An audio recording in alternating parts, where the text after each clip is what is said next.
Thanks for listening to the Upstream Leader podcast. Busy season is behind us, which means we've officially entered what we at Upstream call development season. The time of year when firms can finally step back, invest in their people, and focus on building a stronger future. One of the best ways to do that is through Headwaters, Upstream Academy's premier leadership conference, designed for accounting firm leaders who want to think bigger, lead better, and connect with peers who are shaping the future of the profession. With inspiring speakers, practical insights, and meaningful conversations, Headwaters is built to help your firm move forward with purpose. And this year is especially exciting as we celebrate the 25th anniversary of the Headwaters Leadership Conference, marking 25 years of leadership, innovation, and impact across the profession. If your firm is ready to focus on growth beyond busy season, now's the time. Visit upstreamacademy.com to learn more and register. That's upstreamacademy.com.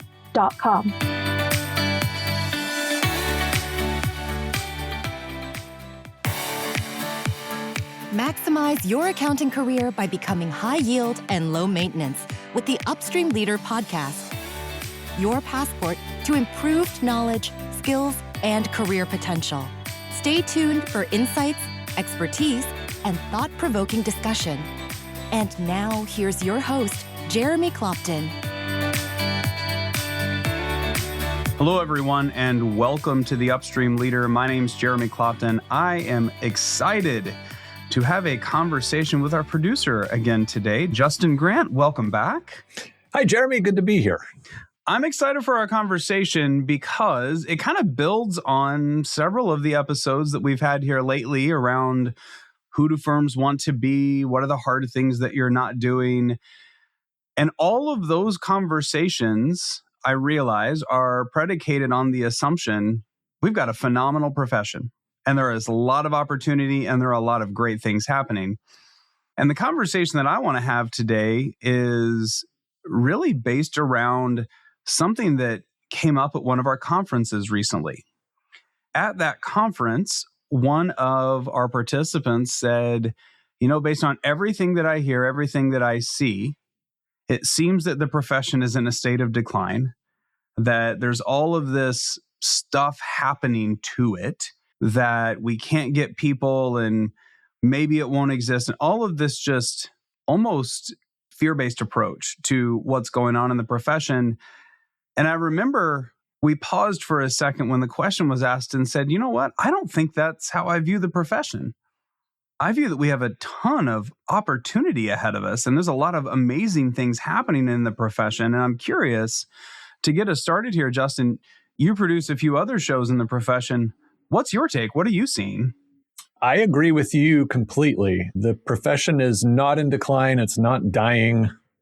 I think anyone would agree it is undergoing a pretty rapid change. It's in a process of redistribution. And what I mean by that is it's shedding the low value work more and more. The opportunities that are out there, they're shifting where they are.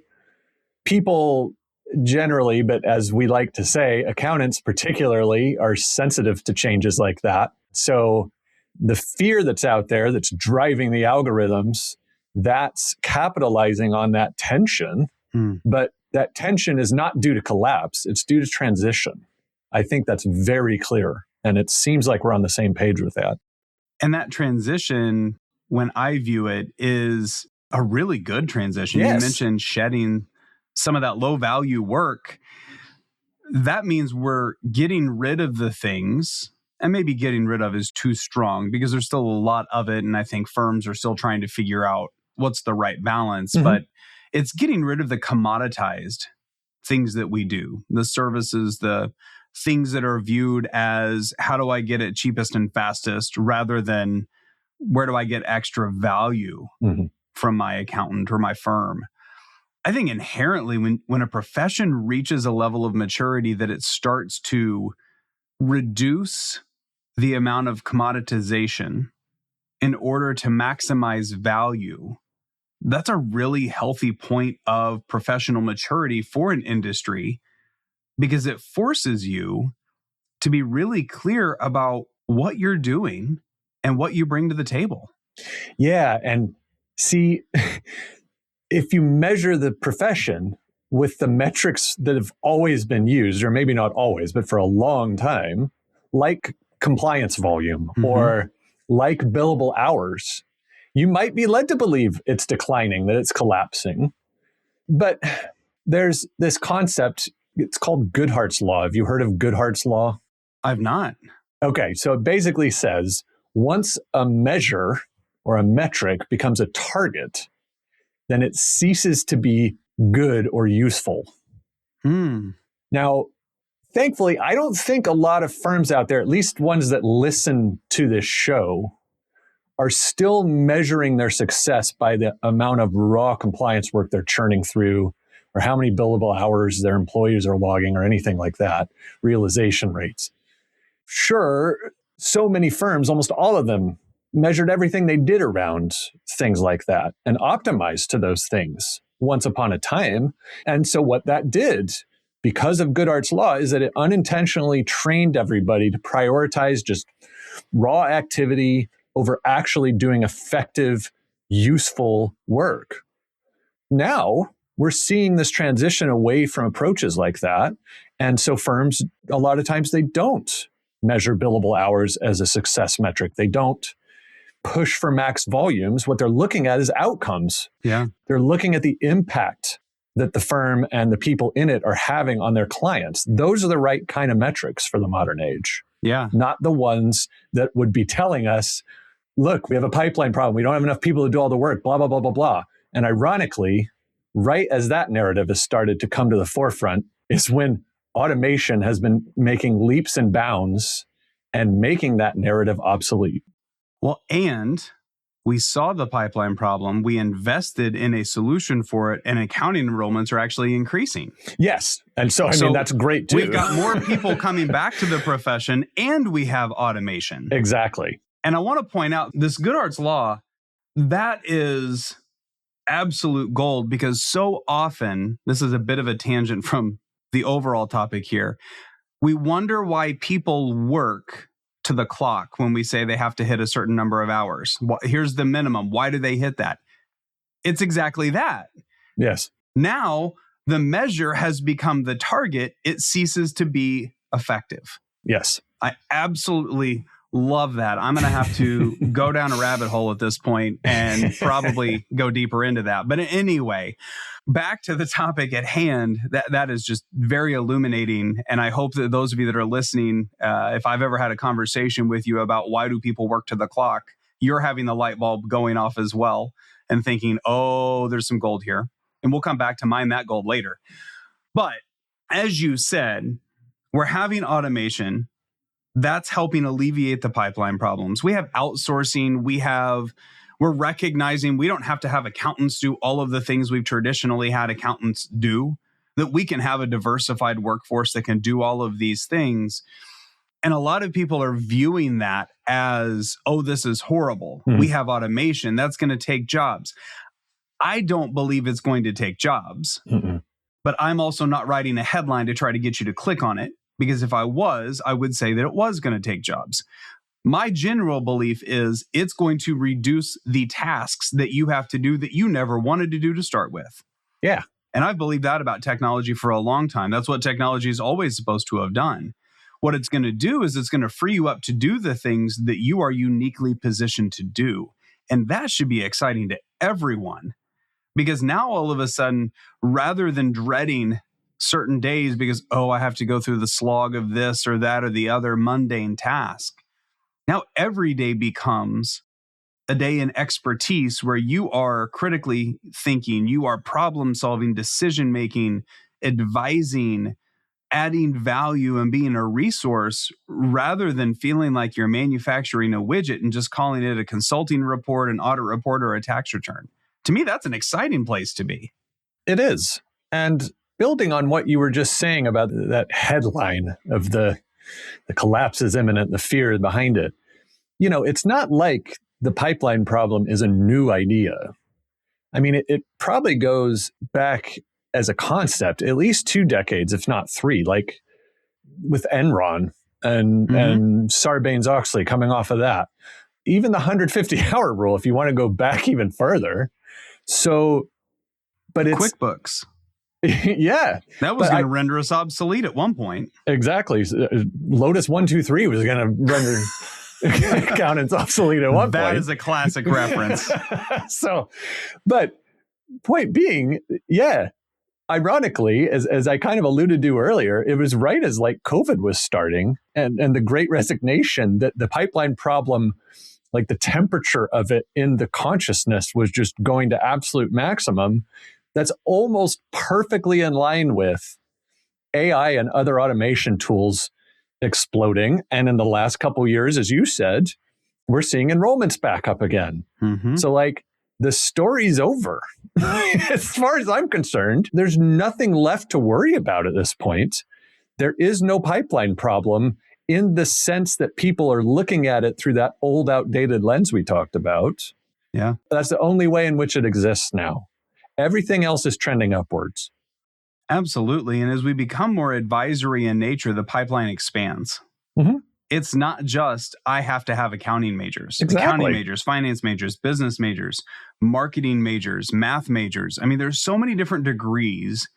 Construction management, if your firm has expertise in construction. Yeah. Nursing, if you have healthcare expertise. There are so many diversified backgrounds and educational paths. And I know somebody's probably thinking, oh, but Jeremy, we're the public accounting industry. Yeah, we do have to have accountants. I'm not saying we get rid of all accountants. But I'm saying that as we become more advisory in nature and we have more of the automation and more of the outsourcing, it doesn't reduce our need for people. It expands our need for diversified perspectives so that we can become even better as being resources for our clients. That's a great place to be in as a profession. And arguably, that's why I think private equity is interested in our profession, not because they see a bunch of waves of retirement with poor exit strategies and a lack of interest to invest in technology. I get it. That may be the selling point. They're a great exit strategy. They're going to come in and give you all this money for people in technology. I don't think that's where I see the most success happening there. When I'm talking with firms that have looked at private equity or have taken private equity, it's not because they have a problem. It's because they want to achieve their goals faster. Again, it's actually because there's substantial opportunity, not because it's a profession in decay. And that's a totally different narrative than I think a lot of people are perceiving M&A activity, private equity investments, some of the other venture capital style investments that are out there. Mm-hmm. You don't see that in a profession that's decaying and getting ready to go away. Right. You see that in a profession that is just poised to explode with even more opportunity and success. Yeah. Yeah. Private equity and venture capital, they see accounting for what it is, which is the glue that binds and brings all these different spheres of economic activity together. Mm-hmm. And I think we're also seeing their interest increasing in relatively smaller firms because of that. Smaller firms have the advantage that they can change their approach quicker. They can form more natural and kind of organic relationships with their clients, closer relationships. And they can specialize and niche down with a lot more flexibility than bigger firms can. And those are the strengths that they build on. Yeah. So they see that and they see, okay, well, here's how we, like you said, bring the medical field into part of the focus of what we're doing. It's through firms that have those connections, that have those diverse kinds of expertise and people in them. And what's the other benefit of that kind of specialization? That you can then price based on the value. Absolutely. And the value of expertise like that is significantly higher than a generalized one. Yeah. And you're definitely not pricing on hours, or you better not be. Yeah, no, we're squarely out of the commodities market at that point. The more that you can niche down, the more that it is about the value you provide and what it's worth to the client, rather than what was your cost to produce. Of course, there are a lot of people with interest in our profession. That doesn't mean, I should clarify, that doesn't mean you've got to take private equity or that you have to go through M&A. That's also the reason that it's a great time for independent accounting firms. Yeah. Oh, yeah. Because you can double down on who you want to be and go take advantage of the opportunities in this market. It is such an exciting time in that regard as well, because once you have clarity, people are relying more and more on their accountants. I mean, they are their go-to first call. We have a business issue. We call you, not because we have a business issue and we think an audit is going to solve it. Because you understand us, because you understand our industry, you understand the implications. And I get it. Some folks are really thinking, okay, but if we have automation and all of these different things, how do we get people ready to do that? We just have to change how we approach it. Again, that goes back to the very first thing you said. There's a lot of change. Yeah. We're not necessarily always as pro change as we should be. I would argue we're actually a profession pretty darn good at change, though. Now we just have to change some of the more difficult things that are going to upend the status quo just a little bit. When we take away what we've traditionally used to train people, for instance, the years of repetition, now we have to figure out, all right, how do we teach what and why without first going through years of the how? Right. It's not inherently a bad thing. It's a great opportunity. It means now we have the opportunity to figure out how do we make sure that our people are the most valuable thing that we have as the profession. Well, that's it. Yeah. So it doesn't even start from how we train. It starts from how we hire and who we hire and what their strengths are. If I had to sum all that up, I guess I would say the profession is moving from the processing of information to the interpretation of information. Yeah. I love that. And the firms that embrace that shift, they won't look at the landscape and say it's collapsing. They'll say, I'm seeing more opportunity than I've ever seen before. Yeah. Well, and it's so much more about insights at this point rather than information. Yeah. I don't need more information. I can go back, let's see, goodness, it's probably 15 years ago. It was 14 or 15 years ago. I was teaching a course and it was about analytics. Mm-hmm. And I remember somebody coming up to me, and mind you, this is a decade and a half ago, saying, hey, I've got a dashboard, but nobody uses it. Can I show it to you? Well, I mean, you tell a data guy you're going to show him a dashboard. I'm like, absolutely. And it was a really big Fortune 500 company that everybody would recognize. And I'm like, yes, please. I would love to see this dashboard. It was fraud risk related. I'm like, this is going to be awesome. And he pulled it up and I'm like, cool, which one are we looking at? And he goes, no, this is the dashboard. I'm like, there's 47 tabs. Yeah, there we go. I said, that's a lot of great information. I said, I can tell you without looking at any of it, what you're missing is insight. Yeah. I need to know why I should care and then what I should do.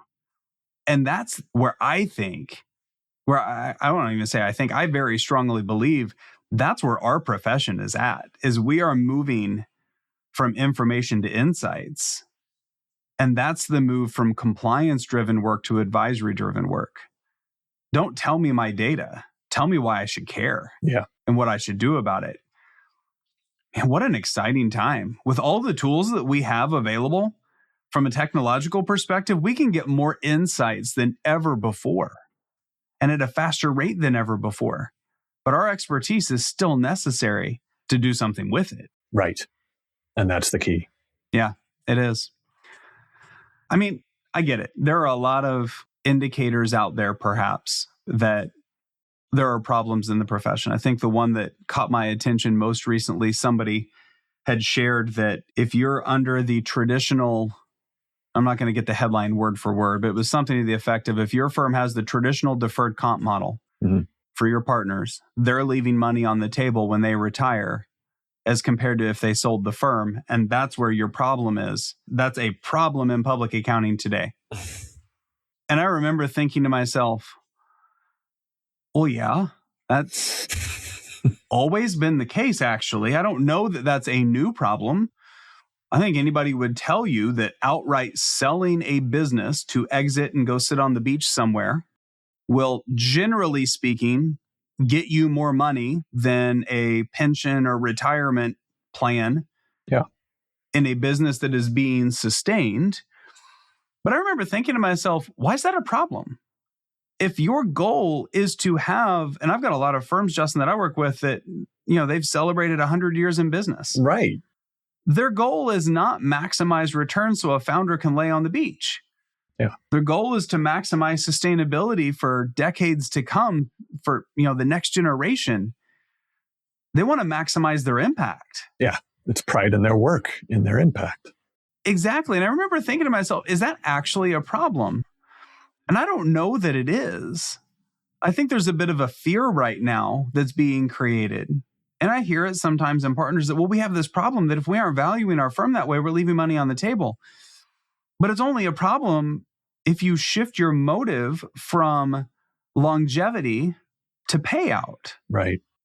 And maybe I'm short-sighted in that. So I'm curious, what are your thoughts on that? No, I mean, I certainly follow what you're saying. When it comes to firms, companies, whatever they may be within a profession that have the longevity to be able to say something like they're celebrating a century of existence, even most law firms I was ever around when I was in that realm, nowhere close to that. Like it's something particularly unique to accounting. I feel like those firms that have embraced that, and like I said, that they've got pride in what they do and what they represent and how they contribute to the community and how they support their clients and do good things for them. It's the self-fulfilling prophecy of do that and you'll have success. You're not doing it primarily because you want to go retire on the beach in the Cayman Islands or whatever. You're doing it because you have integrity.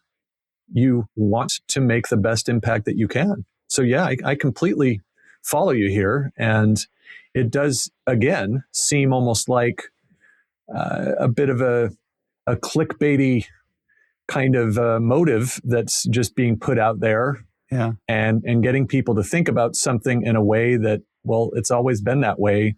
There's nothing new. So why are you panicking about it? Yeah. And I should probably point out, retiring and sitting on the beach is not inherently a bad thing. No. And I would argue that the deferred compensation plans that we have in our profession and what partners make in our profession, you can still retire on the beach with plenty in the bank account. Yeah. Yeah. It's just a matter of, do you want to have a few multiples of that, I guess, is the big question. Right. Which kind of gets to the whole, again, so what's your motive? Yes. Is it purpose-driven? Is it purely profit-driven?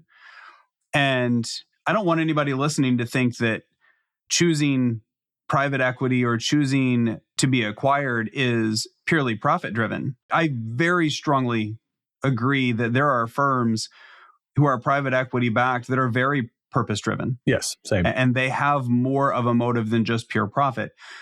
So in this context, what I'm saying is it's more the driving narrative that we have a value problem in the profession based on how we pay out retirement as compared to selling a business outright.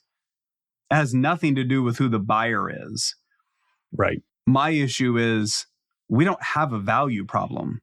There is a difference in the outcome of retiring versus selling and walking away, but that's not new. And the idea that it is, I'm with you, it's a bit clickbaity. But again, I think that's what's driving some of that perspective when you get somebody at a conference that's like, oh, our profession, I mean, it's just going to crap. That's not word for word what he said, but it wasn't far. It's like, but it's not. I get why you would think that it is. Right. Because now after hearing somebody say that, I find myself reading more headlines and thinking, oh, yeah. Like, depending on how your feed is curated, yeah, we're in a world of hurt. But if you actually step back and look at it, and there's a Jeff Bezos quote that I've been revisiting a lot lately, and it's to the effect of everybody wants to ask the question, what's going to change in the next 10 years? And that's a great question. But the question that nobody wants to ask is what's not going to change in the next 10 years. And I rather focus on that question because I can build a business strategy about what's going to be the same. And I love that for our profession because what we do isn't inherently changing. We are still the protectors of the public trust. Yep. We are still advisors to our clients. We are still their go-to resource when they have questions, risk to mitigate, exposure to try to figure out how to deal with, and trying to get more of the market share. Right? We are still going to be doing that. How we're going to do it, that's going to change. I can't tell you what AI is going to do in our profession. I would have told you 15 years ago that AI could have transformed everything that we were doing, but it didn't. I mean, if we remember, IBM Watson was the next great thing, and that was going to change everything, and then it didn't. It won Jeopardy, which is really cool. Really cool, super fun, but great party trick. It didn't actually then change everything. No. And then we went through a lull of hearing about AI, and now it's back. I mean, blockchain was going to render us useless. Like all of these different, those are the how we do what we do, not what we do. What we do isn't even producing a tax return. That's mitigating risk is really what we're doing there. Mm-hmm. What we do is protect our client. How we do it will continue to evolve. What we do doesn't change. I think that's a great profession to be in. It's the same profession that's been around for however long our profession's been around. Decades, over maybe centuries. Obviously, we got firms that have been in business over 100 years. So centuries, we still do it. We're still that go-to call. We're still that advisor. We just do it differently. Yeah. Well, Justin, I've enjoyed this conversation. A little banter back and forth on the state of the profession. And it's one of those it's just one of those topics that's kind of been simmering under the surface. Every now and then you see a headline that makes you think, maybe we could put something out there that let's challenge that a little bit. Yes. It doesn't have to be all negativity. I get it. It's way easier to get a click if people are like, oh my gosh, that scares me. Right. I hope you give this a listen and you think, man, I feel good about the profession. We're in an awesome place. We get to work with great people and great clients, and I can't wait for the next several decades. And if that's the case, I'd ask you to send it to a friend, because I hope they feel the same way at the end of the day, because this is an awesome profession. So much opportunity ahead, exciting times ahead. And with that, I'm really glad that you listened and joined us for today's episode. Justin, thanks again for joining me. I appreciate it here on the Upstream Leader. Thank you, Jeremy. Really enjoyed it. Talk to you soon. Sounds great.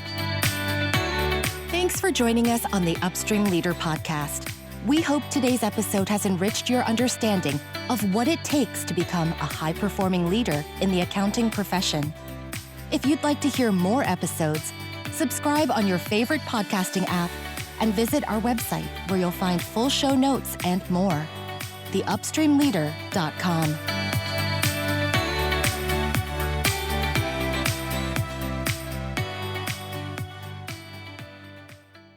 professionalproductions.net